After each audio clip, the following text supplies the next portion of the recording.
దాదాపు ఇవాళ జరిగిన 116 మున్సిపాలిటీలో ఇవాళ మనకు 90% పైగా ఇవాళ మున్సిపాలిటీలు కాంగ్రెస్ పార్టీకి, కాంగ్రెస్ ప్రజాపాలనకు అండగా నిలిచారు.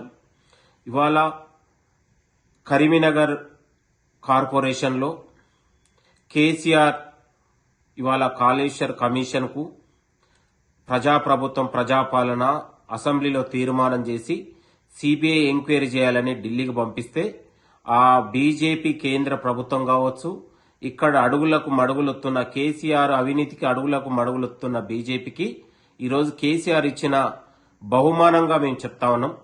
కరీంనగర్ కార్పొరేషన్ బీజేపీ పార్టీకి ఇవాళ అధికారం ఇయ్యకనే ఇచ్చి కార్పొరేషన్ ఎన్నికలకు బీఆర్ఎస్ అభ్యర్థులు తటస్థంగా ఉండాలని నిర్ణయించడం అంటేనే ఇవాళ కరీంనగర్ కార్పొరేషన్ బీజేపీకి ఇవ్వడానికి ఇవాళ చెప్పకనే చెప్పినట్లాగా, మద్దతు ఇవ్వకనే ఇచ్చినట్లాగా ఇవాళ మనందరికీ వెల్లడించింది.